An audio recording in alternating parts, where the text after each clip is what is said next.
Bom dia, amados. Quero saudar a todos com a graça e a paz do nosso Senhor e Salvador Jesus Cristo. Todos sejam bem-vindos a mais um simpósio da Ordem. Hoje nós temos a presença do pastor Paulo Roberto Soria, que vai falar no nosso tema mensal de pastor para pastor.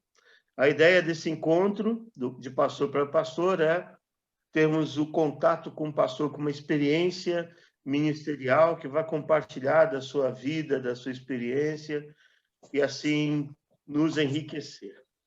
As perguntas você vai poder encaminhar via chat e o pastor Marcelo Oliveira vai estar no final da palestra fazendo as perguntas ao pastor Paulo Soria.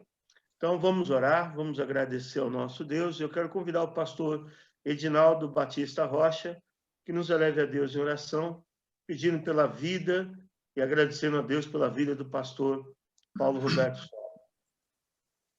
Oremos. Ó bendito Deus, nosso Pai, lhe agradecemos de todo o nosso coração a tua graça sobre nós e em nós, que tem feito ao longo do histórico da nossa vida toda a diferença na compreensão da maneira em que devemos ser e viver neste mundo.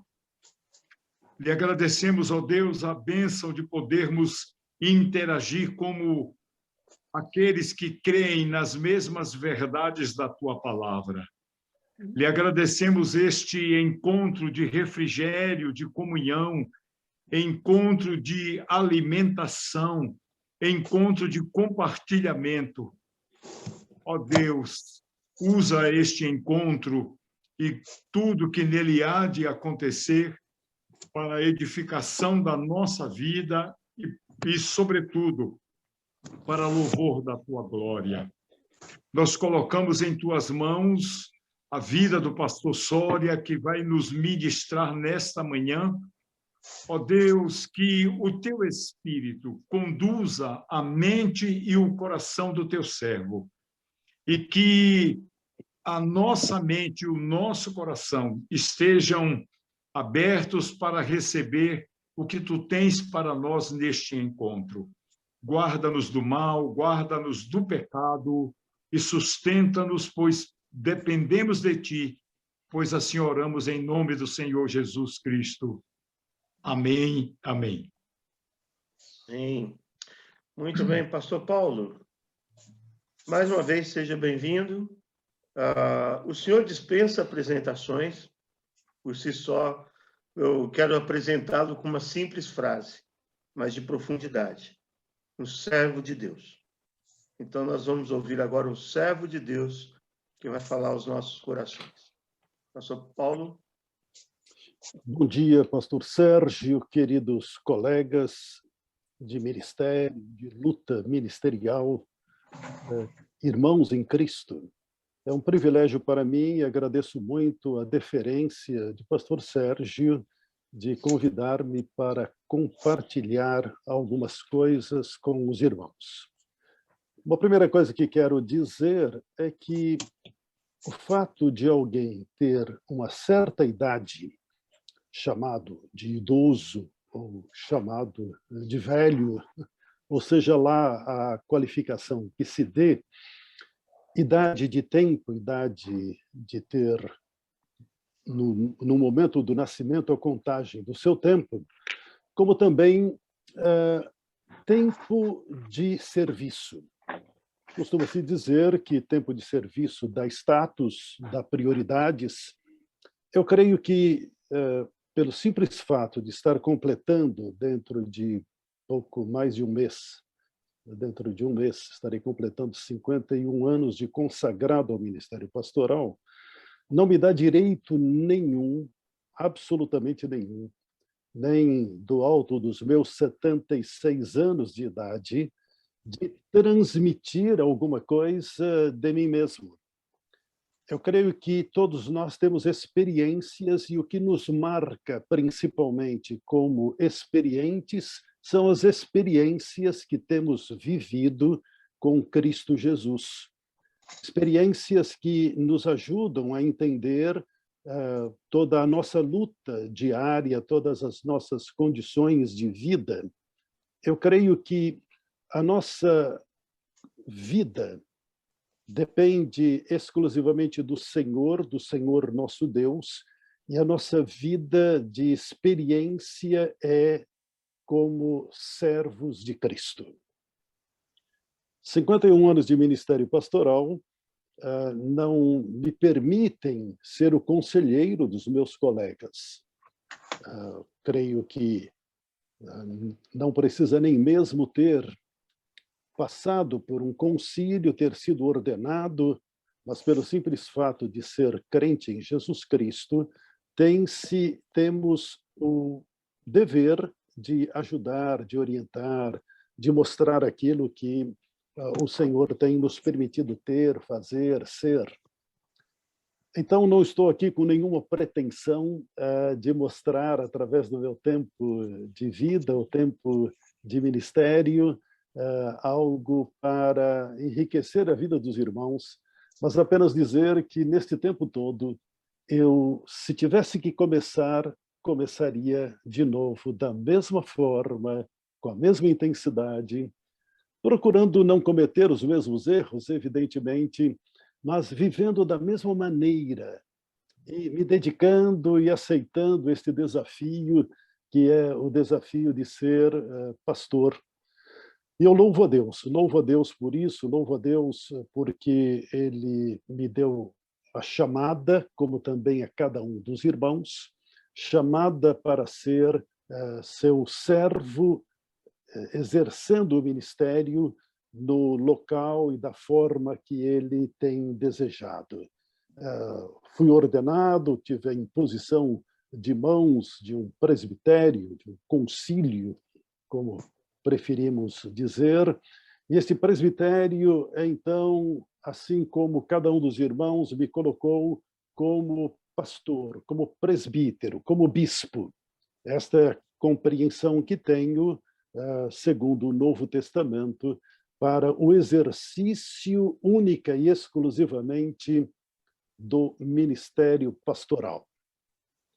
Bem, não julgo necessário, e fico feliz de pastor Sérgio ter apenas dito o que disse, não porque eu dispense a apresentação, mas porque não há uma outra apresentação a não ser esta de ser pastor, de ser servo do Senhor, que nos vale. Há alguns anos atrás ainda era costume, não tem nenhum mal nisso, ao chegarmos em um gabinete médico, vermos diplomas da formatura, do doutorado, das especializações que os médicos faziam. Hoje, de um modo geral, isso já não existe mais, como também nós, pastores, colocávamos na parede o nosso diploma de bacharel em teologia.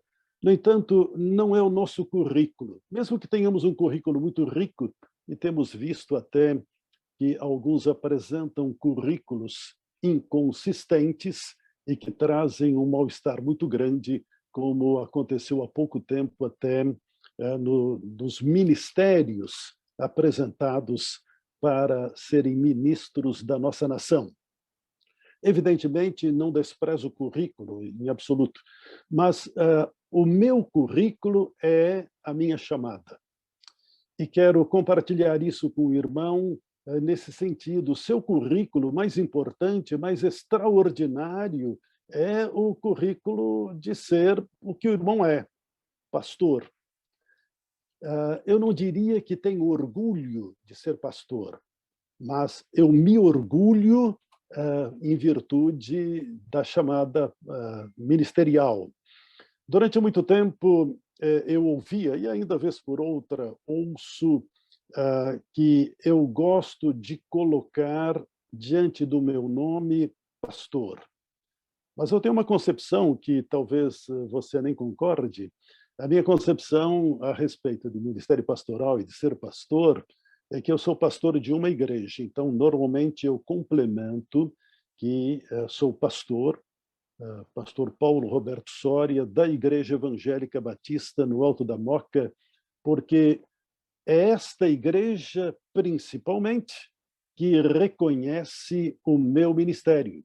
E há 30 anos estou completando 30 anos de ministério pastoral na IEBAN, na Igreja Evangélica Batista no Alto da Moca, e agradeço a Deus por este privilégio tão grande que me é dado e desta longevidade.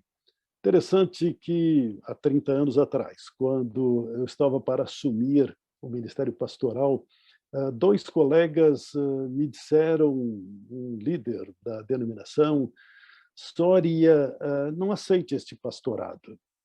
Esta igreja, referindo-se à Igreja da Moca, tem sido de ministérios muito curtos e os pastores, por vezes, saem magoados, feridos. Bem, estou há 30 anos. Então, esse critério não é necessariamente o critério que temos, mas apenas da chamada, da convicção que o Senhor nos dá. E o meu pensamento é que eu sou pastor porque pastoreio.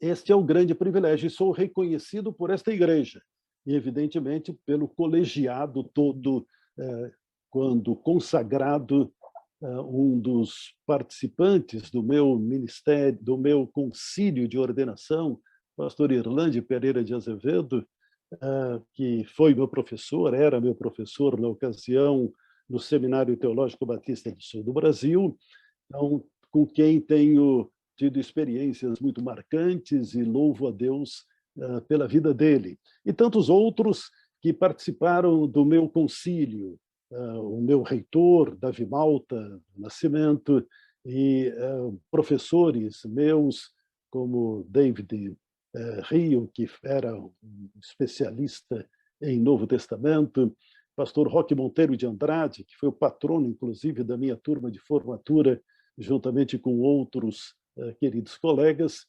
Então, é evidente que há todo um respaldo da denominação que amo, a qual tenho procurado servir como missionário durante 11 anos, como capelão da ANEB durante 5 anos, capelão do Colégio Batista de São Paulo, de Bauru, do Rio, os 2 colégios do Rio, e vivendo a experiência denominacional, denominação que amo e que sou devedor de tantas bênçãos da minha vida, da minha formação teológica e deste apoio que tenho, que sinto, e eu tenho a alegria em ser pastor batista. Não sou de família batista, não tenho laços de vínculos com família batista. Meu pai era ateu, minha mãe católica não praticante, e tive o privilégio, a alegria de vê-los aceitando a Cristo como Salvador. Tive o maior privilégio ainda de executar, de realizar o batismo de ambos, batizei meu pai e minha mãe. Isso porque o pastor da igreja do Parque do Chaves, pastor Elias, onde então, ao pregar, meus pais se converteram, me deu o privilégio e a alegria de poder batizá-los. Naquele tempo, o Edu Chaves não tinha batistério e fomos fazer os batismos na igreja de Vila Maria, e foi algo muito marcante, porque o pastor de Vila Maria tinha feito o meu batismo, porque a minha igreja, quando me converti como adolescente, não tinha templo, não tinha batistério, e pastor Mário Doro me batizou, mas Vila Maria não tinha batistério naquela ocasião, e fui batizado no batistério ali da Alfredo Pujol, da igreja Betel. Sou batista por convicção, sou batista por inspiração do Senhor, e tenho muita alegria e me alegro quando vejo meus colegas, tantos quantos aqui estão, e tantos outros, que dedicam a vida e se interessam e têm este amor pela denominação batista. E ao pensar o que compartilhar com os irmãos, pensei também em compartilhar algo a respeito do ministério pastoral. E nessa ideia de pastor para pastor, uma pergunta primeiro me vem: quem somos nós, pastores? Quem somos? Bem, evidentemente, existem tantos pastores ilustres, não é? E que se destacam em tantas áreas, mas eu vejo o pastor se destacando na igreja, no seu ministério pastoral, na denominação, não como o destaque em virtude de ter uma presidência, mesmo respeitando todas as presidências, as direções. Vejo isto como um privilégio também, privilégio para quem exerce o cargo e privilégio para nós que os temos na liderança por um tempo, e muitos eleitos por nós mesmos, outros colocados em virtude de escolhas de grupos, como é o caso dos executivos. Então, vejo isto de bons olhos e os vejo com muito amor, com muito carinho. Mas quem somos nós, pastores? Nós somos homens. Homens, e eu creio no ministério pastoral de chamada de homens. Como vemos todos, sem entrar na discussão se o pastorado feminino pode ser exercido ou não, não aceito, não concordo, mas a partir do momento que a igreja aceita, respeito as decisões das igrejas, porque creio que a Igreja Batista tem a sua autonomia e a sua independência e que administra os seus negócios por si própria, sem a interferência de outros. Pode ter conselhos, orientações, mas nada mais do que isso. Somos homens chamados, vocacionados para o exercício de um ministério. Somos ungidos. Eu creio nesta unção. Unção que não é a ação da colocação do óleo sobre alguém, nem mesmo das mãos sobre alguém, achando que isto é bom, é útil, mesmo que não seja indispensável, é necessário. Então, eu vejo você, meu irmão, como um ungido do Senhor no exercício do ministério pastoral. Qualquer ovelha, qualquer membro de igreja, qualquer crente pode fazer tudo o que o pastor faz, mas não pode ser pastor, porque não foi escolhido, chamado, ungido, separado para este ministério. Creio que somos como qualquer outro membro da igreja, mas como pastor nós temos uma visão diferente. Tenho procurado me pautar assim. Sou pastor da minha igreja, sou pastor destas ovelhas que o Senhor tem. Eu gosto de dizer minha igreja, não como posse, não como propriedade, mas como participação. E gosto de dizer que sou pastor, nunca usei, e se você usa, eu não discordo da sua colocação, mas nunca usei para mim que eu estou pastor, mesmo sabendo que é passageira, mesmo demorando alguns anos, 3 décadas, como estou demorando na Moca, que é passageira e é por um tempo. Mas eu sou pastor, enquanto estou, eu sou. E sinto isto como sendo a mola propulsora do meu ministério. E eu fico pensando o que a sociedade espera de mim, a sociedade de um modo geral. Eu não tenho medo de dizer que sou pastor em qualquer roda, em qualquer círculo. Certa feita, encontrei-me com o pastor João Filson Sorém, que tinha sido meu reitor do primeiro ano do seminário. Os demais anos estive com Davi Malta do Nascimento. E João Filson Sorém, pastor já por 50 anos da PIB do Rio, meu reitor, meu professor de teologia. Encontro-me com ele perto de sua casa, no Rio de Janeiro, e ao conversarmos sobre os problemas que o ministério tem trazido, ele me dizia: Soria, há momentos em que eu não tenho coragem de dizer que sou pastor. E aquilo me marcou, aquilo me trouxe uma certa angústia, E depois ele completou: mas eu sou pastor em todos os lugares onde eu estou, e em qualquer momento, em qualquer circunstância.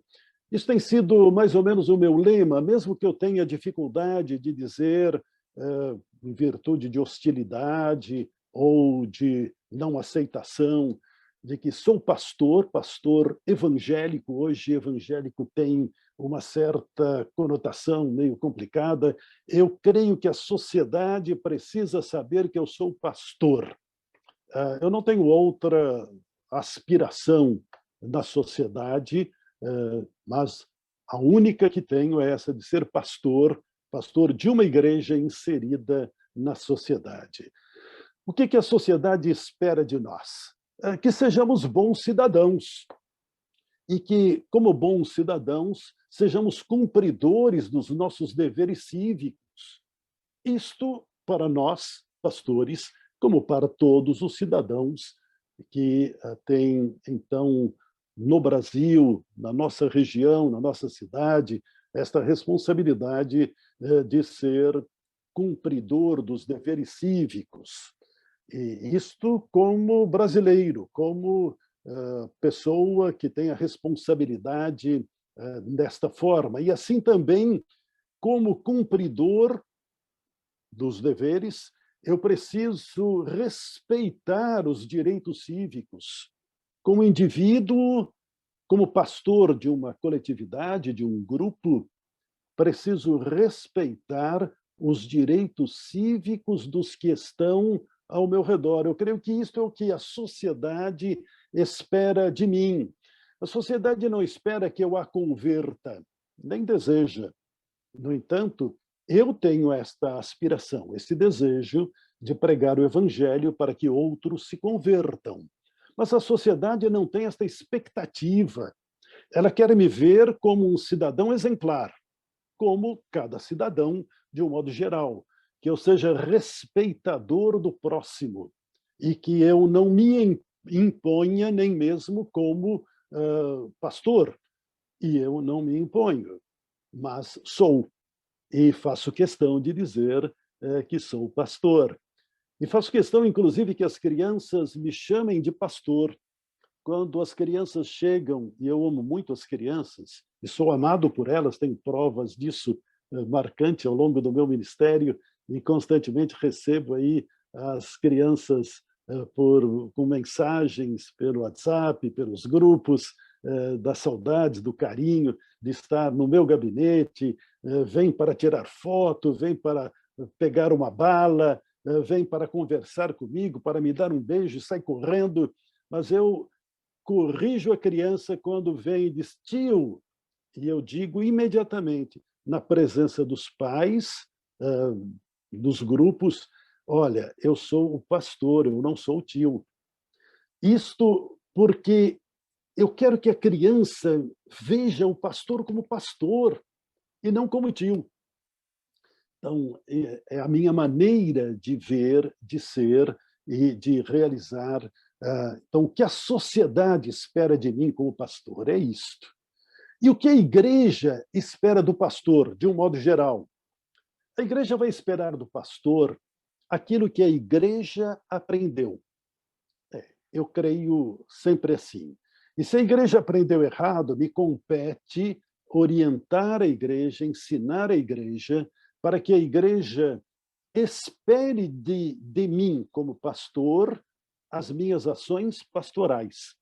No entanto, nós sabemos que o pastor não é empregado da igreja.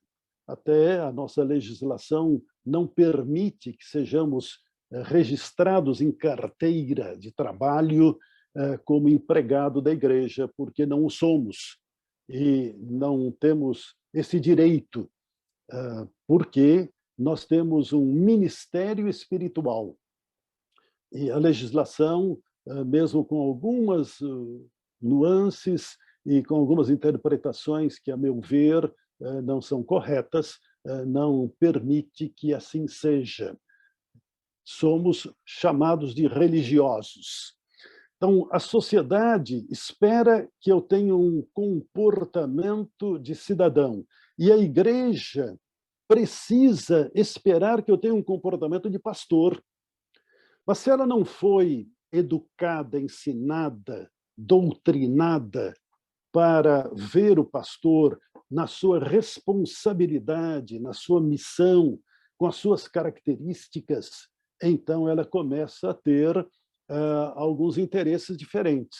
Quer que o pastor seja empregado, quer que o pastor seja registrado em carteira, quer que o pastor tenha sua PJ, o que é, no meu modo de ver, e volto a dizer, não condeno as opiniões, não sou contra as opiniões que têm aqueles que defendem, esposam esta ideia de que o pastor, para facilitar, deve ser PJ. Então, isso ajuda nas questões de imposto de renda, isso ajuda nas questões variadas. Creio que pastor não é PJ.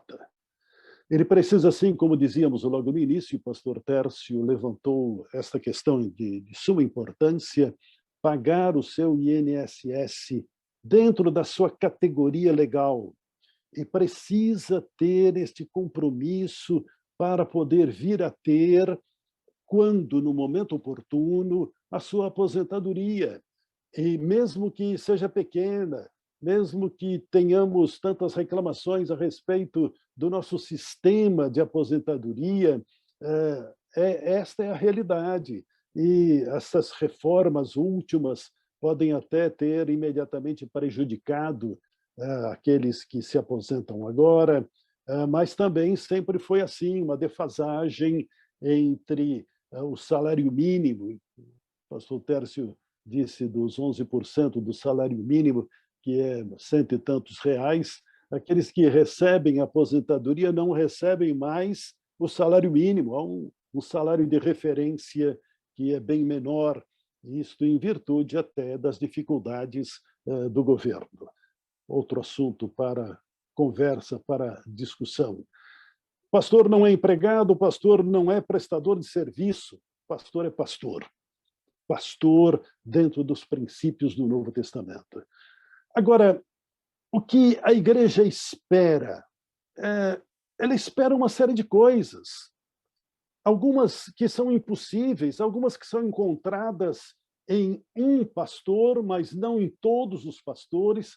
Aquele que, em virtude do que aprendeu, as suas expectativas, espera do pastor que o pastor seja eloquente. De um modo geral, todos o são. Mas há aqueles que não têm esta aptidão. A eloquência não faz parte do ministério pastoral como exigência para ser pastor.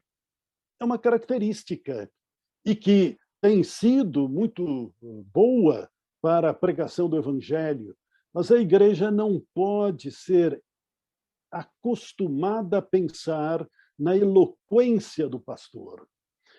A igreja pode esperar que o pastor pregue bonito.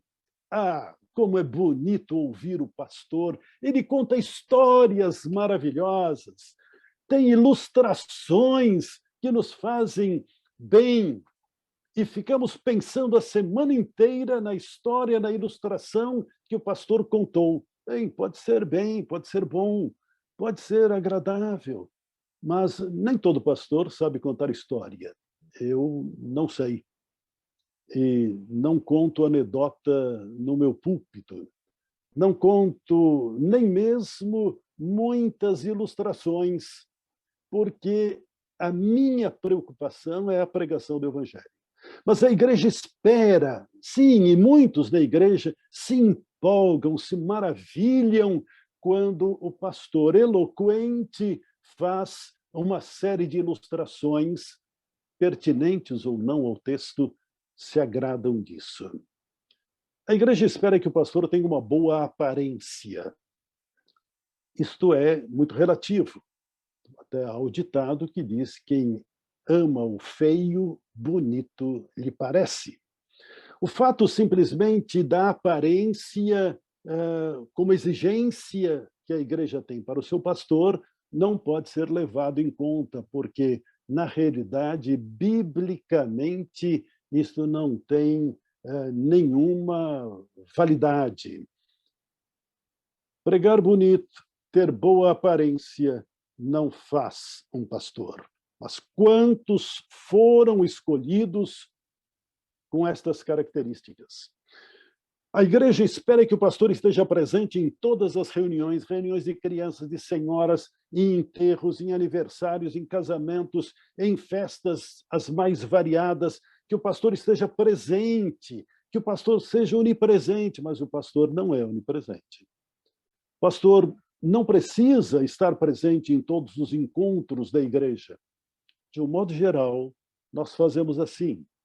E eu, particularmente, amo estar presente em todos os momentos da igreja, e os irmãos não imaginam, ou até imaginam, evidentemente, porque sentem certamente o mesmo.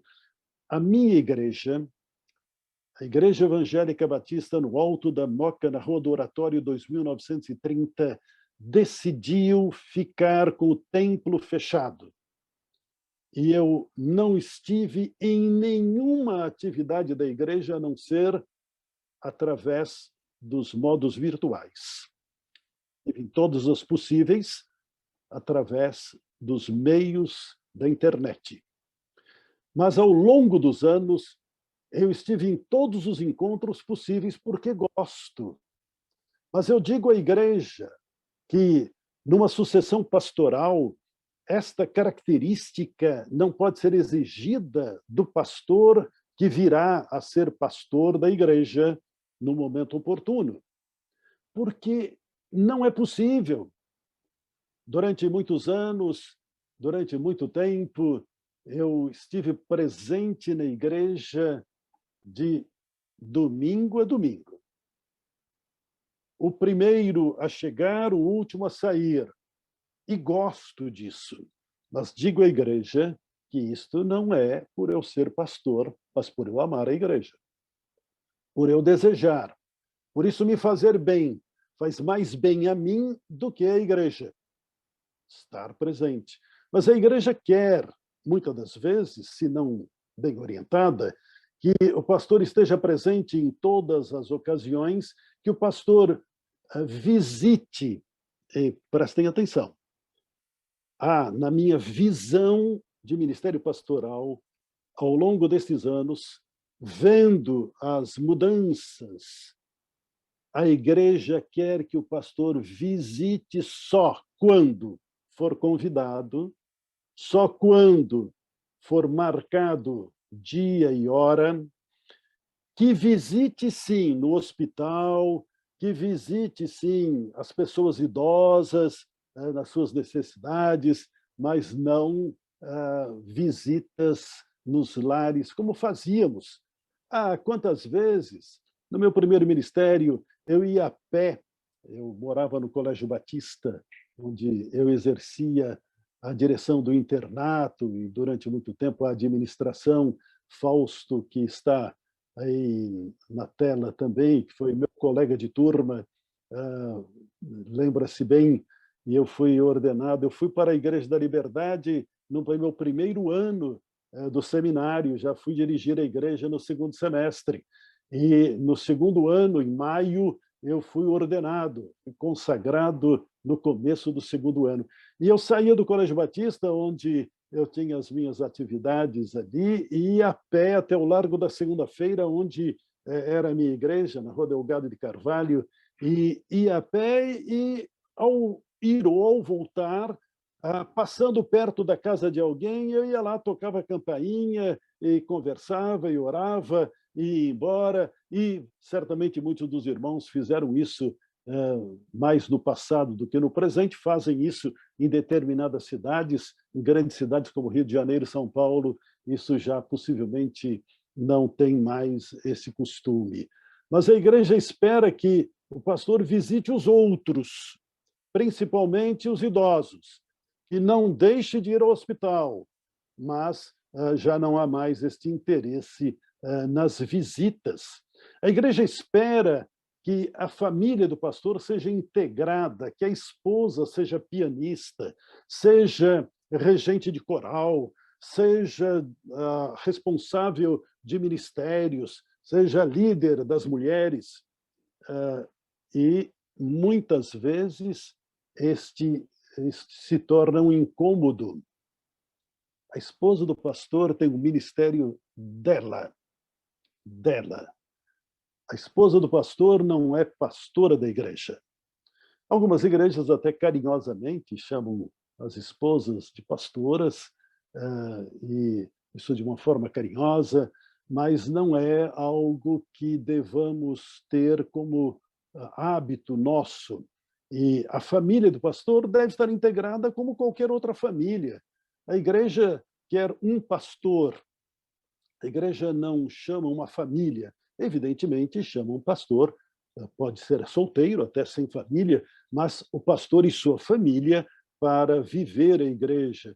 Mas não é possível mais, nos nossos tempos, no século XXI, termos igrejas querendo que as esposas de seus pastores sejam como que funcionárias da igreja. Pastora da igreja. Isto não é admissível. Evidentemente, a igreja quer que o pastor seja bom administrador. Por vezes, os pastores não são nem mesmo bons administradores de suas próprias vidas, de suas próprias famílias, de suas próprias finanças e dos seus cuidados. Mas o pastor precisa ter esta visão de que ele tem também a responsabilidade administradora, ele é o bispo da igreja, ele precisa ter esta supervisão e precisa delegar para aqueles que sabem fazer, em cada métier que é necessário delegar para que haja essa responsabilidade. O sucesso da vida ministerial do pastor é entender que ele não é o zelador da igreja. Ele não tem o dever de abrir e de fechar, mas circunstancialmente isso acontece. A minha primeira igreja, a Igreja Batista em Água Fria, em São Paulo, e temos aqui um ex-pastor da igreja também, que eu vi passando por aí, o Edinaldo, que orou logo no início. Então, Água Fria em São Paulo, que coisa boa nós podermos ter boas lembranças. Não é? Aquela igreja não tinha templo, não tinha pastor, era um irmão, o Tacílio Diácono, quem dirigia a igreja. Quando eu me converti, quando eu me batizei, e num determinado momento estava num salão, num açougue, e não tinha nem mesmo possibilidade de pagar alguém para fazer a limpeza. E eu, durante mais tempo, um ano ou mais, um pouco, fui o zelador da igreja. Então, não tinha nenhuma pretensão pastoral, não tinha nenhum desejo pastoral, mas a igreja precisou e fui o zelador da igreja, como membro da igreja. E, no entanto, como pastor, não sou o zelador. Mas se precisar limpar um banheiro, vou limpar. É necessário, então farei. Mas farei como? Como pastor? Farei como participante da igreja, do corpo de Cristo. E a igreja não pode esperar de mim que eu cuide da limpeza do templo, que eu abra e feche. Tenho a chave da igreja, tenho. Entro quando eu quiser, posso até dizer para a zeladora, vá embora que eu fecho, mas isto não como prerrogativa do pastor, mas como um privilégio, que eu sinto o privilégio de poder servir. Então, é necessário que a igreja aprenda o que é ser pastor. Assim como a denominação também precisa saber o que esperar dos pastores, não é? O que os pastores esperam do pastor, o que você espera do seu colega. Um dos grandes problemas que estamos enfrentando nos dias atuais é a politização, é o extremismo, é essa polarização em torno de ideias e de pessoas, de partidos políticos e de ideologias. Para mim, o pastor não se envolve em política na igreja. Ele tem as escolhas dele, pessoais, que o façam. Nunca votei e nunca votarei em um pastor para um cargo público. Não. Se você se candidatar, quiser o meu voto, se quiser o meu voto, você tem que deixar de ser pastor. Senão, eu não votaria em você. Tenho amigos pastores que se elegeram, mas sem terem o ministério pastoral, tiveram o meu apoio, não por serem pastores, mas pela forma que agiram, deixando a igreja, não se apresentando como pastor, não usando no seu santinho pastor fulano. Pastor é pastor de igreja. Essa é a minha concepção, mas não discordo de você se você tem outra forma de ver. Mas eu julgo que é assim que devemos viver. Agora, o que esperamos? O que eu espero de você, meu colega? E o que você espera de mim? Evidentemente, a denominação, evidentemente, a Ordem dos Pastores Batistas do Brasil e a secção São Paulo, como a secção de cada um dos irmãos aí de outros estados, como o Edinaldo lá no Paraná, espera que sejamos membros da Ordem, que paguemos a anuidade, que estejamos presentes de alguma forma, mas nós precisamos nos lembrar que a nossa prioridade é a igreja. Com todo respeito e todo amor que tenho pela ordem, e sempre fui desde o meu primeiro pastorado, meu primeiro ministério, desde quando fui ordenado, fui primeiro participante da Ordem dos Pastores Batistas, ministros, eram assim chamados, ministros batistas do estado da Guanabara. Fausto se lembra disso, certamente. E ali eu tenho o meu número 145 como membro da Guanabara. E depois da Ordem dos Pastores Batistas do Brasil, e em seguida da Ordem Batista do Estado de São Paulo, tenho esta alegria. Na França não tem ordem de pastores, tem reunião dos pastores, e tive sempre presente. Por 2 anos presidi lá os pastores como participante, com muita alegria, mas a minha prioridade é a minha igreja. É a minha igreja.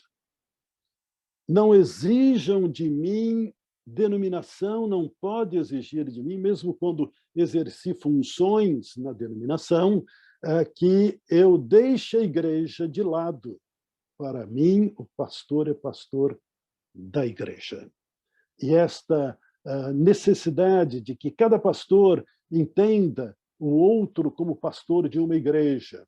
A denominação espera que a igreja contribua financeiramente com os programas denominacionais, e os pastores precisam ter esta visão e precisam, dentro das possibilidades de cada igreja, viver a experiência também do apoio a cada um. O respeito ético que precisamos ter um para com o outro, e nós devemos viver assim. Nestes 51 anos de ministério pastoral, o que eu tenho esperado da minha igreja? O que eu espero que os pastores esperem de suas igrejas? O que o pastor deve esperar da igreja? Algumas coisas não são muito claras no meu espírito, ainda não consegui ter a orientação própria, devida, ao longo desse tempo. Eu não sei exatamente, em alguns casos, como proceder, talvez por uma idiosincrasia. É uma questão muito minha, muito própria da minha pessoa. Nunca Eu sou pastor com pouquíssima experiência, porque eu fui pastor em 2 períodos de uma igreja no Rio de Janeiro, Igreja Batista da Liberdade, na Tijuca. 8 anos antes de ir para a França. Quando voltei, fiquei mais 3 anos. E sou pastor da Moca há 30 anos. E organizei 3 igrejas na França, pastoreei-as, uma delas por 10 anos e meio, e as outras 2 por tempos curtos. Foram igrejas organizadas e passadas para outros pastores lá na França, em Le Mans e em Bordeaux, e a igreja de Versailles. Fiquei, então, todo o período, desde a sua organização. Organizei a igreja e me mantive nela até voltar para o Brasil. Então, minha experiência é muito pequena. Muitos dos irmãos têm passado por vários ministérios, então tem como que um mosaico de experiências de igrejas. Mas eu nunca tive que perguntar à igreja quanto que a igreja iria me pagar, qual seria o sustento que a igreja ia me dar. Não, nunca quis saber.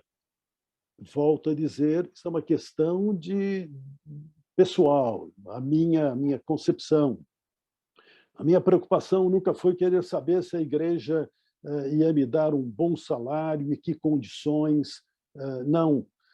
Como sempre tive casa própria, nunca vivi em casa pastoral, e isso também é uma idiosincrasia. Eu, com 18 anos de idade, comprei uma casa no Parque do Chaves, onde meus pais moraram, posto que eles não tinham casa, e com 18 anos Deus me deu esse privilégio. E sempre tive esta experiência. E algumas situações que foram em virtude dos momentos que vivi no Rio de Janeiro. Eu tinha casa no Colégio Batista, onde eu era diretor do internato, e desde que assumi o internato tinha como condição ter que morar no internato, e vivi lá, então, o período todo que passei no Rio de Janeiro. Então, não me preocupei com casa pastoral. Vindo para São Paulo, eu tinha casa, e Deus tem me dado estas oportunidades. Quando eu tinha o escritório de contabilidade em Sorocaba, nós pudemos ter condições de ir para o seminário sem a ajuda da igreja. É o ideal? Não, mas eu não precisei da ajuda da igreja, muito pelo contrário. O pastor Isaac Silvestre da Silva, da Central de Sorocaba, quando soube que eu viria para o seminário, ele disse que faria, sim, a carta de recomendação, mas que ele se sentia muito preocupado, porque isso seria para a igreja uma dificuldade muito grande, que não poderia me ajudar, e acabaria perdendo o dízimo, que era importante para a igreja, e isto foi uma característica. Então, a situação de cada pastor é diferente. Nunca tive carro da igreja, sempre tive meu carro. Eu morava no Parque do Chaves e minha namorada morava na Penha, e eu tinha um carro, um Chevrolet 37, meio caindo aos pedaços, um Calhambeque que de vez em quando me deixava na mão, mas eu ia daqui até lá visitar, namorar com o meu velho carro, isso com menos de 18 anos de idade. Quando sempre tive carro, então nunca parei para pensar a igreja vai me dar carro. Evidentemente, esta é uma colocação muito pessoal, e não sou contra que a igreja dê casa e carro para o pastor, mas fico preocupado, muitas das vezes, com algumas situações que a gente vê acontecendo, dos pastores ficarem na dependência de morar em casa pastoral e nunca prepararem-se para, quando deixarem o ministério, terem a sua casa própria. É necessário que haja uma mudança. Então, o que nós podemos pensar, esperar da igreja? Eu quero que a igreja me respeite como pastor. Quero que me respeite como pastor. E esta colocação, para mim, é básica. Não tenho condições de estar numa igreja que não me respeite. Também não aceitaria determinados ministérios. Como disse, tenho pouquíssima experiência nisso, mesmo tendo sido convidado por várias igrejas, nunca, nem mesmo fui participar de uma sucessão pastoral, porque sempre julguei que onde eu estava era o local onde eu deveria estar. E, por isso, estou há 30 anos na Moca sem ter querido fazer nenhuma experiência pastoral, porque não fui tocado pelo Senhor. Se Deus tivesse me mandado, eu teria ido. Mas Deus me mandou ficar e eu fiquei. Como quando Deus me mandou para a França, eu fui. Quando ele me mandou voltar, eu voltei. Ninguém queria que eu fosse, mas Deus queria, eu fui. Ninguém queria que eu voltasse, nem a Federação Batista Francesa, nem o pastor Valdemiro Timichak, a Junta de Missões Mundiais, e os meus colegas na França. Não volte, Sória, não volte. Deus me mandou voltar. E fui e voltei seguindo esta orientação do Senhor. Nunca esperei que a igreja me fizesse as festas surpresas que faz todos os anos no meu aniversário, no aniversário de casamento, no aniversário de ministério pastoral. Até procuro dissuadir a igreja para não fazer. E esta festa surpresa, que quase nunca é surpresa, porque a gente já está sabendo o que vai acontecer. Então, o pastor não tem que ficar esperando isso. O pastor não pode ter esta expectativa de uma apresentação num determinado momento, em certas circunstâncias, de um presente. O pastor tem que ter a tranquilidade de viver a sua experiência com Deus e nunca ter absolutamente nada para reclamar da igreja. Nem que a igreja faz, nem o que a igreja não faz. E nem comparar. Nunca me comparei, tenho colegas extraordinários em ministérios fabulosos. Não me preocupo o fato de um pastor ser pastor de uma primeira igreja grande, fabulosa. Nunca me preocupei com isto, mas sempre me preocupei em servir a igreja onde o Senhor me colocou. Sou servo do Senhor, servindo a igreja. Isto é o que eu sinto que o Senhor espera de mim. Isto é o que eu sinto que o Senhor espera da minha vida. Nunca pedi aumento de salário, já até pedi congelamento. Houve um período aqui na Moca em que a igreja tinha, quando cheguei, a igreja tinha muitas dívidas, tinha muitas situações difíceis para resolver, e não autorizei, não permiti aumento de salário, porque eu queria salário, prebenda, como o irmão quiser chamar, honorários, não é? Apenas a especificação aqui.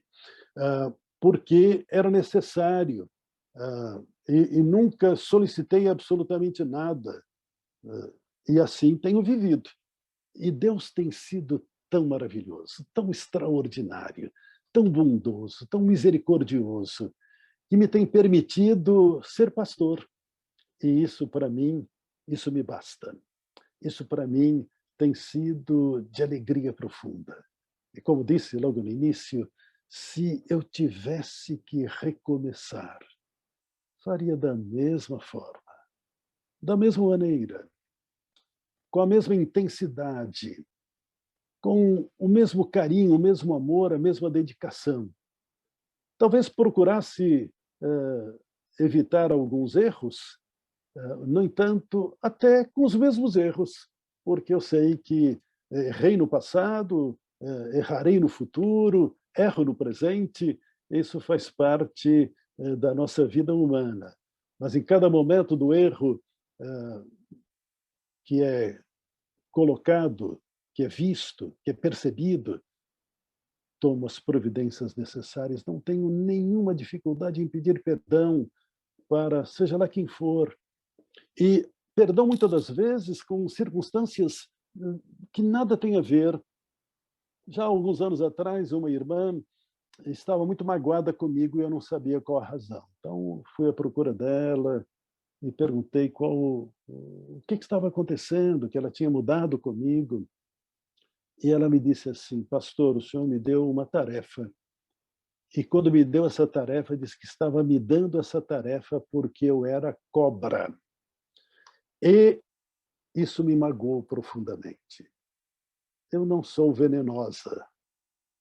E essa irmã tomou a minha colocação como sendo cobra, como uma cobra venenosa. E usei simplesmente algo que faz parte de algumas colocações, não é? Que aquele que é cobra, aquele que é expert, aquele que tem capacidade, aquele que tem condições de fazer da melhor forma. E o marido dela disse: mas você não me disse isso, que era esse o motivo que estava magoada com o pastor. Eu teria dito para você o que significa. E essa irmã, professora, muito querida, eu a magoei sem querer e pedi perdão a ela. Uma outra e última experiência, pastor Sérgio, querido presidente, nesta mesma linha de pensamento. Trabalhei na França com franceses, que foi a minha vocação, a minha chamada, mas, paralelamente, também, quando cheguei, não falava francês, fui trabalhar com aqueles que pudessem me entender. Então, comecei a procurar portugueses e organizei um grupo, paralelamente ao início da Igreja de Versailles, um grupo em língua portuguesa. E havia uma família portuguesa muito querida, com a qual nos relacionamos, e que eram muito amigos, muito achegados. E eu fui, durante quase todo o tempo que estive na França, capelão dos hospitais de Paris, aumônier de la Fédération Protestante de France, a Federação Protestante da França, que tem uma força muito grande. A Federação Batista é ligada à Federação Protestante, e eu fui nomeado, então, aumônier des Hôpitaux de Paris. E, um certo dia, fui visitar essa irmã portuguesa num hospital, e ela tinha sofrido um acidente. E eu conversei com ela, orei com ela, e, ao sair do hospital, o enfermeiro-chefe me procurou e disse: Monsieur le pasteur, preciso falar com você. Disse: pois não. Olha, o que esta senhora contou para nós e contou para o senhor não é verdade. Ela não caiu, ela foi espancada. Mas como isso? Não, as características são de espancamento. Fiquei muito preocupado e fui querer saber o que estava acontecendo, com todo cuidado. Ela saiu do hospital, fui à casa dela e conversei, e ela me disse: pastor, levantei e fui à retrete e bati a cabeça no vaso sanitário. Foi isso que aconteceu. Bem, eu não tenho como saber o que tinha acontecido. Então, tomei essa história como verídica, mas continuei com a preocupação do que estava acontecendo. Aí, passado alguns domingos, domingo à tarde, nós fazíamos a reunião em português, ela vem com o marido. E, ao chegar com o marido, ela estava muito aborrecida, e eu perguntei aos dois o que estava acontecendo, e ela me disse: pastor, foi meu homem que me bateu. O marido dela tinha batido nela. Estavam os dois na minha frente. E eu comecei a dizer, né, com muito carinho: meu irmão, não faça isso. Não se bate em ninguém, e principalmente não se bate na esposa, não se bate em uma mulher, e na esposa não tem cabimento. Como é que o irmão foi fazer isso? E ele então começou a dizer: pastor, o senhor não sabe o que esta mulher faz comigo. E foi contando as experiências de casal. E eu, num determinado momento, disse a ele: meu querido irmão, mesmo que ela tenha feito tudo isso, o irmão não tem direito de bater nela. E ele, então, se exalta e diz: e se fosse o senhor, pastor? Se fosse o senhor, se ela estivesse fazendo isso com o senhor, o que o senhor faria? E eu simplesmente disse: meu irmão, eu não sei o que eu faria, eu não estou no seu lugar. Eu posso dizer que isso não está certo. Mas o que o senhor faria? Não sei, talvez eu tivesse feito pior do que o senhor, porque eu não sou melhor do que o senhor. Foi esta a conversa e esta mulher se tornou minha inimiga. Deixou de participar dos cultos. Eu fui à procura dela, um dia me encontro com ela em Versailles, eles moravam em Versailles, e ela me vê na calçada, ela atravessa a rua. E eu chamei-a, e ela foi embora, não me deu ouvidos. Fui à casa dela novamente e perguntei a ela o que tinha acontecido. E ela disse: pastor, o senhor disse que faria pior comigo do que meu marido fez. E procurei explicar a ela que não foi isso que eu disse, mesmo tendo dito isso. E pedi perdão, me humilhei diante dela, e ela então passou a mudar um pouco a compreensão. O que eu espero de você, meu irmão, é que você perdoe os meus erros, as minhas falhas, e que possamos viver como ministros de Deus a cada dia. Não sei, pastor Sérgio, se alcancei o objetivo aí do seu coração, do seu pensamento e da ordem nesse de pastor para pastores, mas foi isso que senti desejo de compartilhar com os irmãos, e lhe agradeço novamente a deferência e a todos os irmãos aí a paciência de estarem me ouvindo nesta manhã. Muito obrigado por estarem aí, e conto com suas orações e oro pelos irmãos e dou graças a Deus pela sua vida. Muito obrigado, pastor Sérgio, muito obrigado, meus irmãos. Meu pastor, eu que agradeço. Muito bom, com certeza atingiu os nossos corações. O Marcelo tem algumas perguntas que foram feitas, como acho que tem umas 6 perguntas, se o senhor puder ser bem objetivo na resposta, por causa do nosso tempo. O Anderson, libera o Marcelo aí. O Marcelo Oliveira vai fazer as perguntas para o senhor agora.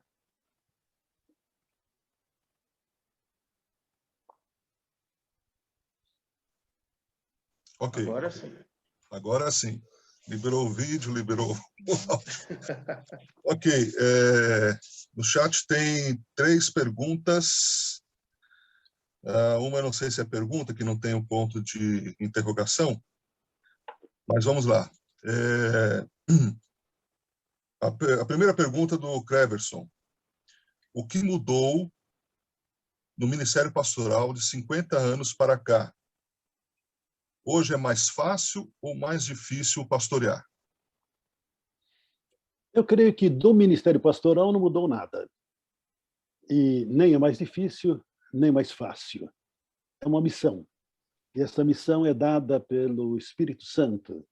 E é ele quem, no passado lá mais remoto, no início do nosso trabalho batista no Brasil, ou hoje, a mesma coisa. Métodos mudaram, essa polarização da sociedade mudou, mudou formação teológica e mudou a aceitação de pastores sem vocação.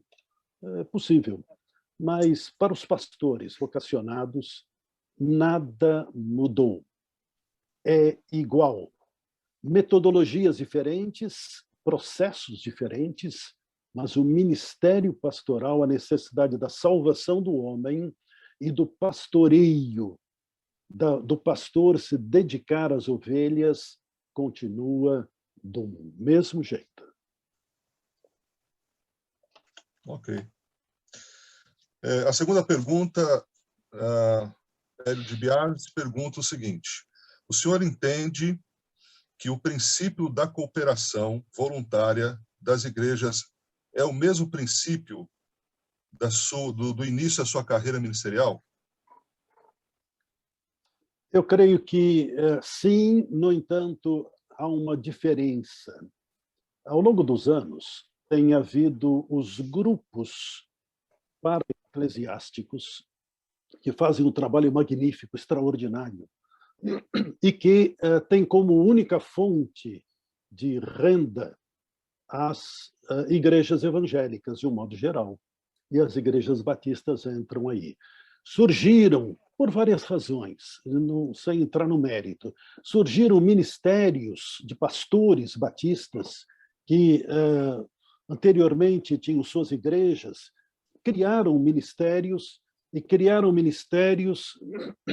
com o interesse dos recursos financeiros. Deixe-me recolocar, não foram criados em virtude do interesse financeiro, mas criaram ministérios de suas vocações, de suas visões, e estabeleceram que os recursos financeiros viriam das igrejas. Pastores batistas que criaram seus próprios ministérios diversificados em áreas necessárias e que olham para a igreja e esperam da igreja contribuição financeira. Projetos, alguns deles, a meu ver, mirabolantes.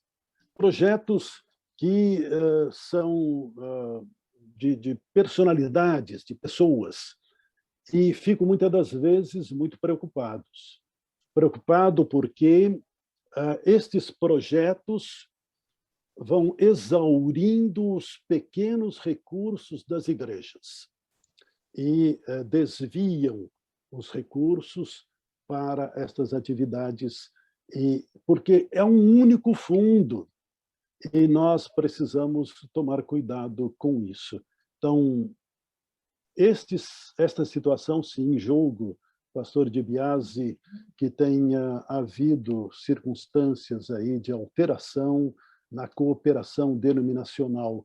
E até por personalismo, alguns pastores dizem: eu não vou mais contribuir para missões mundiais porque não concordo que a junta tenha missionário, sei lá onde. E deixa de contribuir sem ter a visão geral, visão global. Não sei se esta resposta lhe satisfaz, pastor Di Biase. Ok.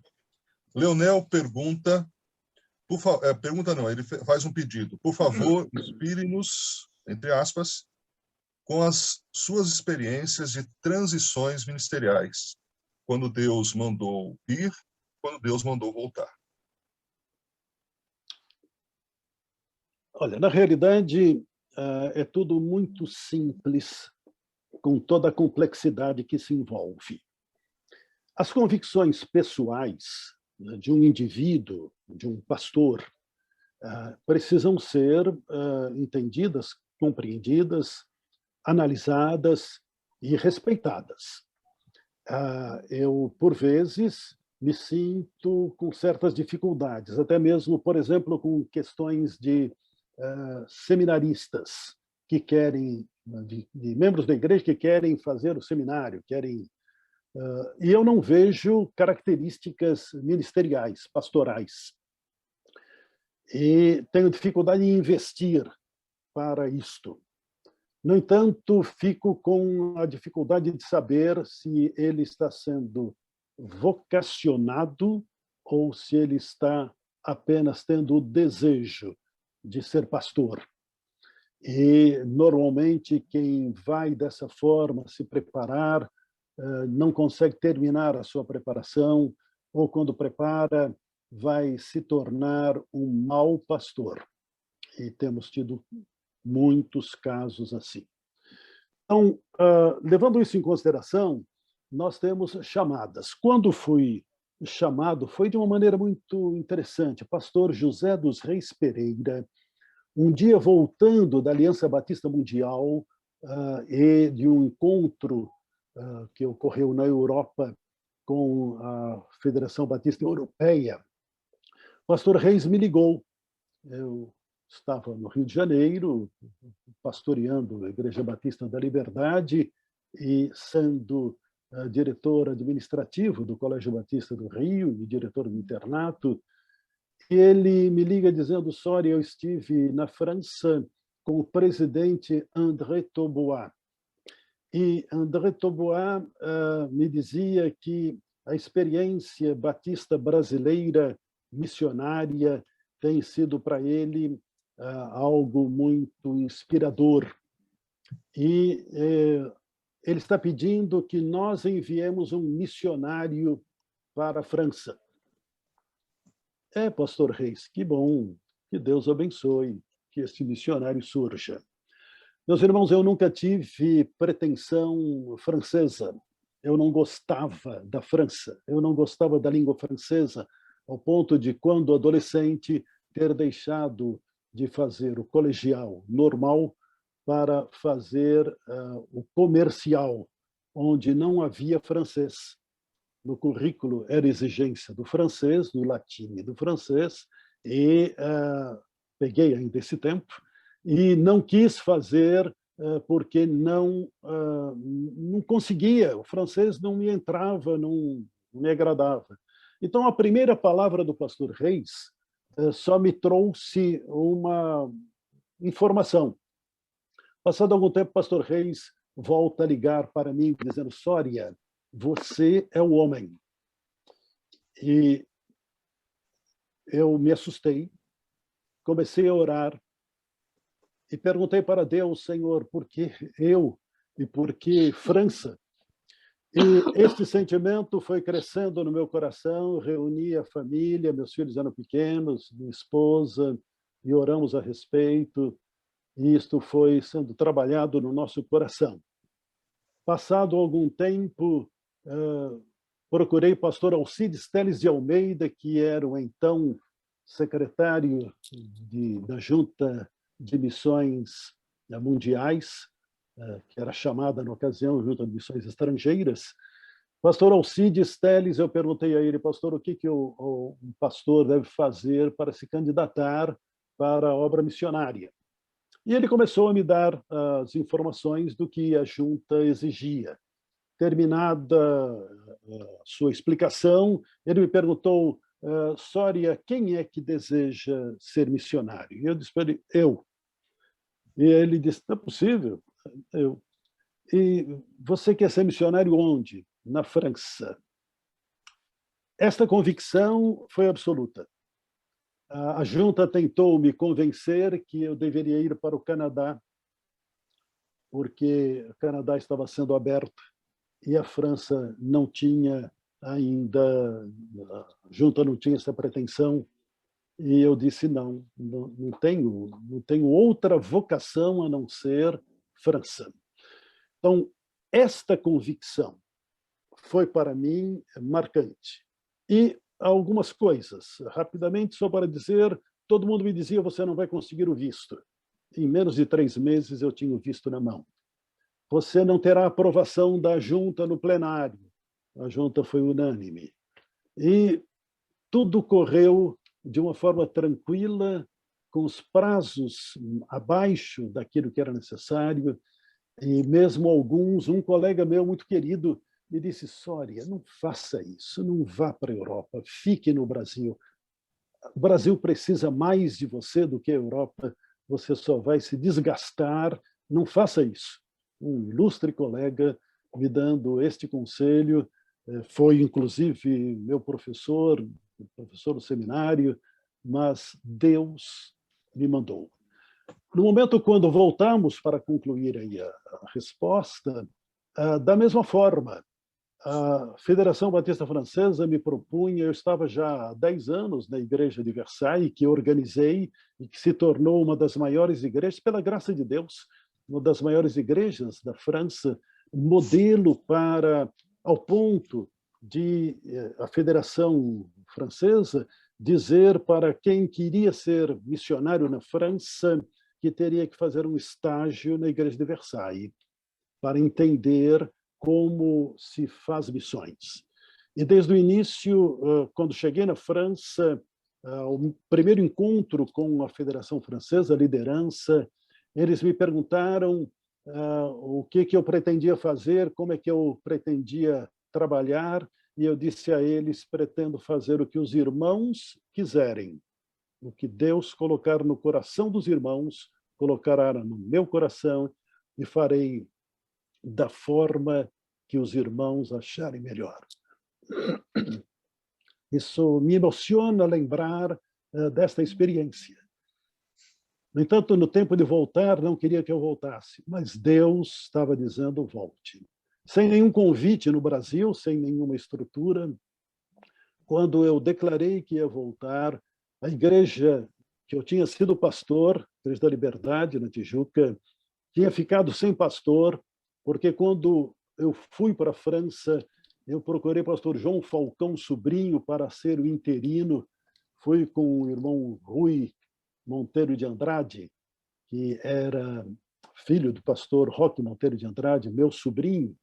Fui com ele, ele era o vice-presidente da igreja e um outro irmão da liderança, para convidar o pastor João Falcão Sobrinho, que tinha deixado a igreja de Irajá, estava só com a convenção, para ser interino.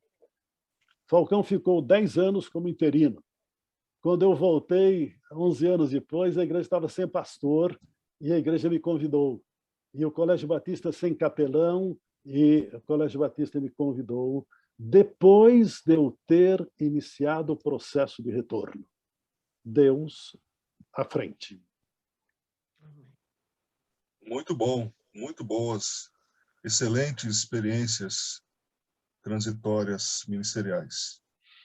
Guiado por Deus, né? Isso que é muito importante, mais importante. Edson Pardini pergunta: até que idade o pastor pode, entre aspas, pastorear nos tempos atuais? Não sei. Pastor Marcelo, não sei até que idade. Eu acho que tem fatores vários. Enquanto o pastor for aceito pela igreja, enquanto o pastor tiver convicção de que tem seu ministério, ele tendo saúde, não há impedimento. Se a pergunta fosse quanto tempo eu ainda devo pastorear, a resposta seria não sei. Até quando Deus disser basta. Como ele vai me dizer basta? Da mesma forma que ele me chamou para ser pastor, eu era contador, eu tinha um escritório de contabilidade em Sorocaba. Estávamos muito bem de vida, eu tinha um apartamento em Mongaguá, onde ia passar as férias. Tinha uma estrutura familiar muito boa, tinha uma filha já nascida, minha primogênita, Marilu Soria, que foi professora na Faculdade Teológica. E ela bebê ainda, Deus me mandou para o seminário. E fomos, minha esposa, eu e Marilu, com 6 meses de vida, para o Rio de Janeiro, sem saber o que aconteceria, sabendo só que a minha igreja não me ajudaria. E Deus tudo fez, tudo providenciou. Quando para a França, a mesma coisa, quando para a Moca, a mesma coisa, porque aceitei o ministério pastoral da Moca, Deus sabe. Quanto tempo ficarei? Não sei. Aí é a forma que Deus atua, não é? Então, eu simplesmente digo, hoje sou pastor e serei durante o tempo que Deus quiser. Ele provará e ele mostrará para mim e para você. Para o Fausto, que foi meu colega de turma e está aí nos vendo e ouvindo, e que Deus o abençoe. Ele é mais novo do que eu, bem mais novo. É Fausto. Aí, pastor Marcelo, esta é a colocação. Ok, tem mais 3 perguntas, não sei se o tempo nos permite, Serginho. Mais 2 perguntas no chat. Podemos prosseguir? Podemos, nós temos 4 minutos. Ok. Vamos lá. O Sérgio Vaz, ele pergunta a respeito da situação de moradia, se deveria ser colocada com certa prioridade. Eu creio que deve sim. A moradia deve ser prioritária. Cada candidato ao ministério pastoral deve fazer um programa para ter a casa própria. Ok. Deixa eu só ver se tem mais última pergunta. Não tem? Tem uma outra pergunta do Sérgio Vaz aí. Então, essa é do Sérgio Vaz. Então, são duas. São 2? Deixa eu ver lá, peraí. Qual que é, Serginho? Deixa eu ver se eu localizo aqui. Essa da moradia que você já fez. Mas tem uma aqui. E quando o processo de sucessão pastoral segue o modelo empresarial? Formação profissional, falar pelo menos um idioma estrangeiro e idade máxima de 55 anos. É sobre o ministério pastoral, pastor. Aliás, o sucessão pastoral. Processo. Pastor Marcelo, pastor Sérgio, queridos irmãos, eu creio que a sucessão pastoral precisa ser orientada, as igrejas precisam ser orientadas. Eu tenho um querido colega que foi meu contemporâneo também, não foi meu colega de turma, e eu o indiquei para um ministério quando fui convidado para ser pastor no Espírito Santo e nem fui visitar a igreja porque eu tinha a convicção que devia continuar onde eu estava. E eu o indiquei e ele foi para lá, Eli Correia. E Eli foi pastor de Santo Antônio, lá no Espírito Santo, por minha indicação, porque não aceitei o ministério pastoral. Passado algum tempo, ele veio a ser pastor no ABC, depois... E um dia ele me contou, ele estava sem pastorado, me contou que estava à procura de pastor, de ministério, e tinha alguns processos ministeriais que ele estava respondendo, e ele me contou algo que me deixou estarrecido. Numa determinada igreja da capital de São Paulo, a comissão queria que ele respondesse às questões bíblicas, dando de cor os versos bíblicos. E fazendo com que ele assumisse compromissos desta forma empresarial. O conhecimento dele ele tinha sido missionário de missões mundiais, tinha sido pastor de igrejas, e uma igreja fazendo esse tipo de exigência de escola bíblica dominical, que ele respondesse, desse de cor alguns versos bíblicos escolhidos pela comissão, e algumas exigências desta natureza. Eu disse a ele, Eli, isso nem sequer deve ser comentado entre vós. É algo inominável, inaceitável.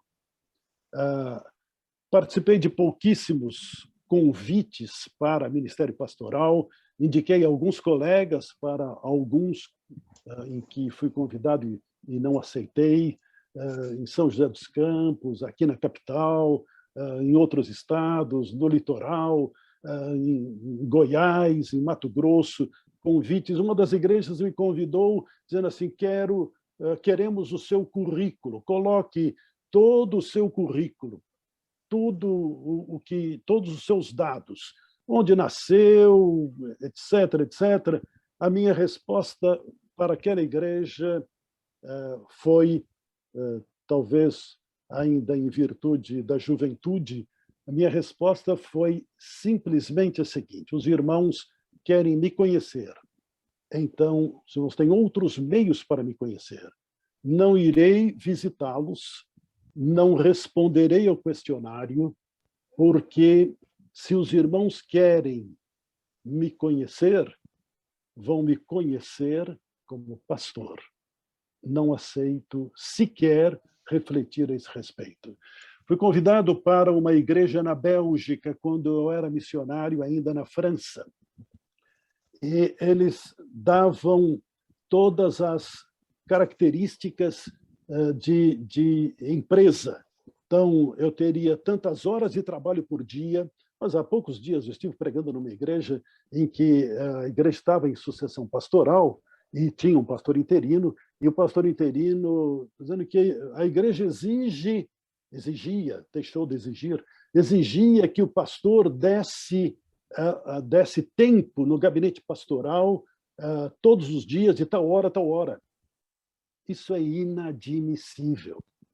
Então, não há condições de aceitar qualquer tipo de processo pastoral dessa forma. As igrejas precisam ser orientadas. Desculpa, Sérgio, ter aí prolongado. Desculpa, Marcelo. Quem foi que fez a pergunta mesmo, pastor? Foi o pastor Sérgio Vaz, lá de Goiás. Ô, pastor. Lá de Goiás. talvez seja até da igreja que fui convidado e não fui, e dei esse tipo de resposta. Ô, Serginho, tem o Carlos Andrade queria perguntar a respeito da família, embora que já foi falado algumas coisas sobre a família, o Carlos Andrade queria perguntar sobre isso, sobre família. Ok, nossa última pergunta, então. Ok, sou casado há 56 anos, caminhando aí para 57. Tenho 3 filhos, tenho 2 netos. Quando fui para a França, a junta sempre entrevista, e deve fazê-lo, o cônjuge, e a junta ficou estarriada quando minha esposa deu a seguinte resposta à pergunta: a sua vocação missionária, qual é? A resposta de Carmen Lúcia foi: a minha vocação é ser esposa do meu marido e de acompanhá-la. Não tenho vocação missionária. Não quis me casar com um pastor, e de fato ela não se casou com um pastor. Quando nós nos casamos, eu não tinha a vocação ainda despertada. Não queria me casar com um pastor, mas Deus é o meu Senhor e eu cumpro a vontade dele.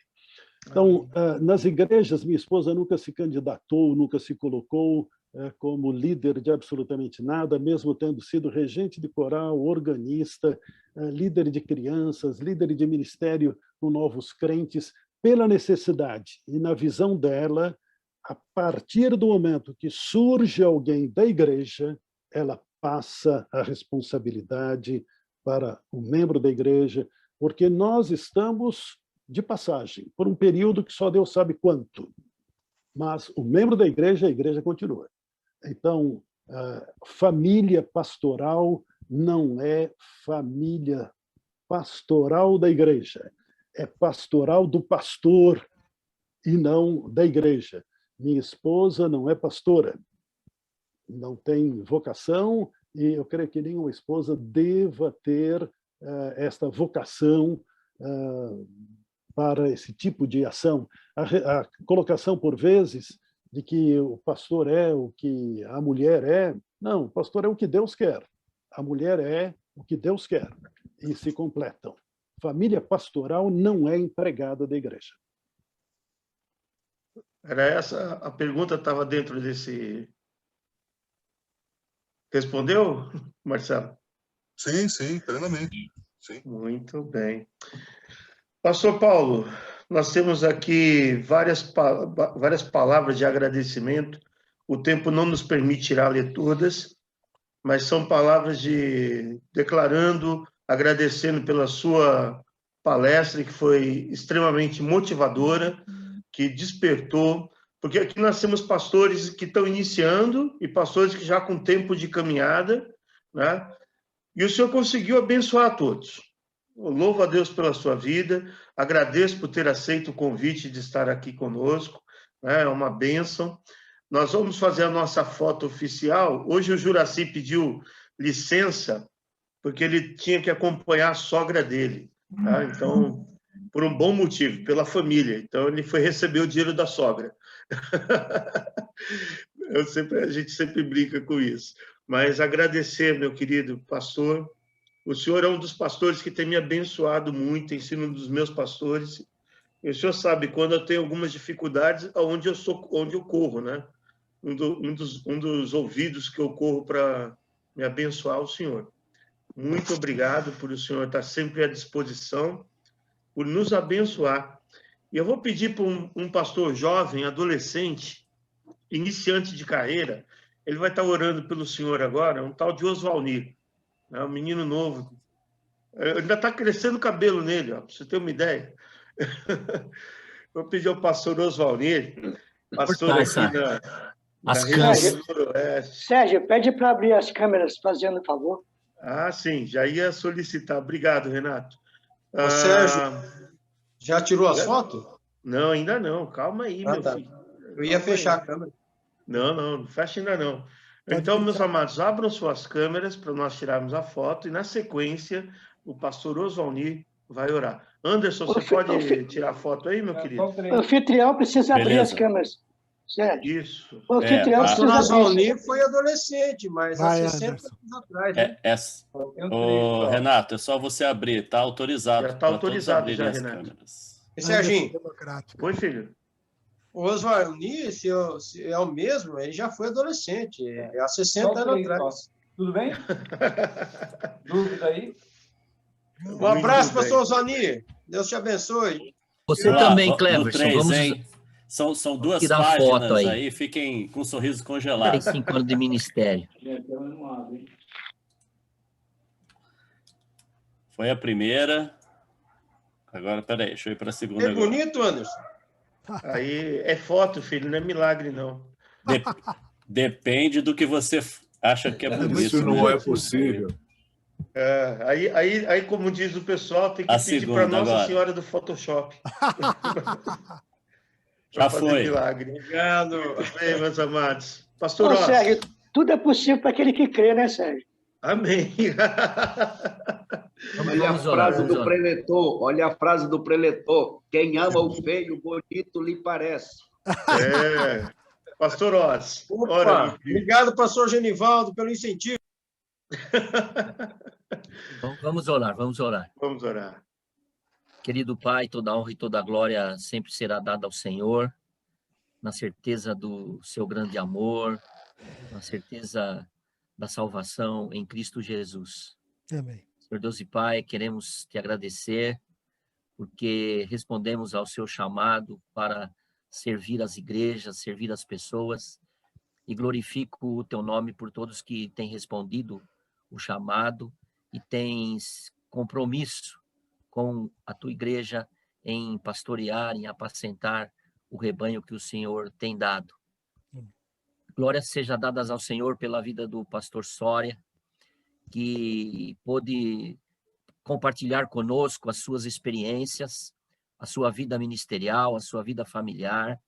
Amém. E que pôde, assim, vir de encontro a muitas das nossas necessidades e também de alguns questionamentos que podemos ter e temos no nosso ministério.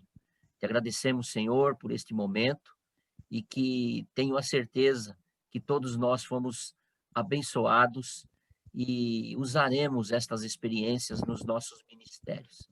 Te agradeço pela sessão de São Paulo, da Ordem dos Pastores, continue com a vida do pastor Sérgio e de toda a diretoria da Ordem.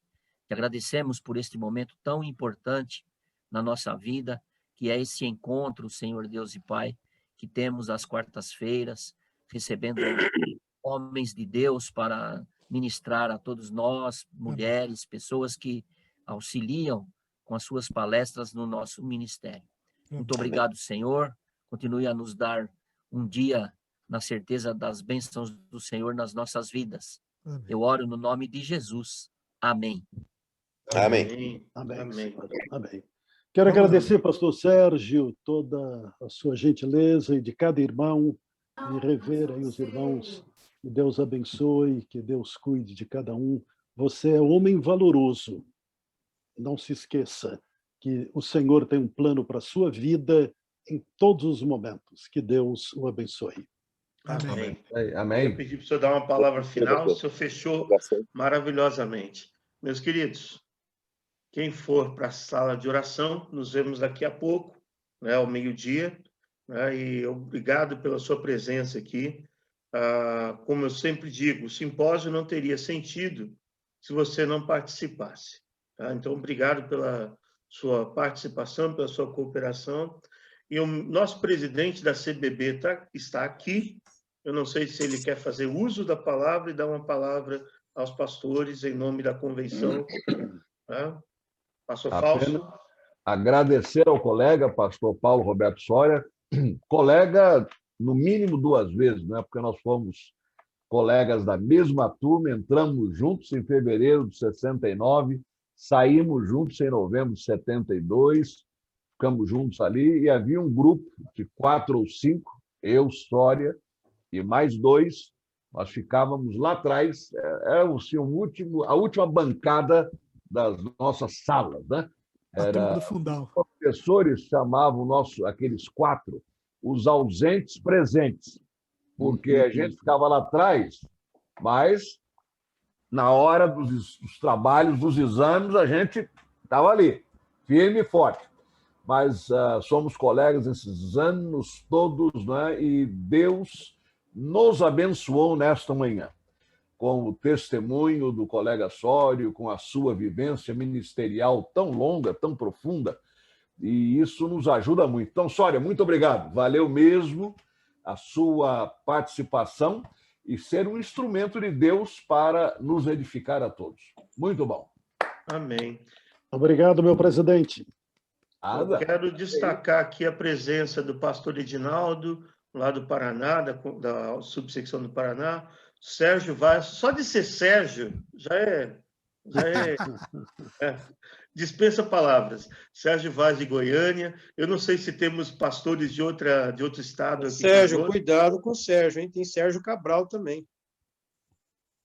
Ô, Cleverson, vou desligar o seu microfone. Poxa vida, Cleverson, rapaz, eu indo tão bem, rapaz. Eu vou Serginho, me comportei hoje, viu? Hoje você ficou bonzinho, né? Mas tem Sérgio Moro para te salvar, Serginho. Ô, Cleverson, vamos parar, Cleverson. Melhor. Desliga o microfone dele, vai, Corinthians. Ô, Zé, obrigado por você estar aqui, viu, meu querido? Estamos orando pela sua recuperação plena, meu amado. Valeu. Meus amados, um forte abraço a todos, Deus abençoe e nos vemos daqui a pouco na nossa sala de oração, aqueles que puderem estar conosco. Deus abençoe a todos. Como eu disse, hoje o pastor Juraci esteve ausente por uma questão familiar, tá? Mas ele está sempre aí conosco, sempre nos abençoando. E no 3 todos serão derrubados.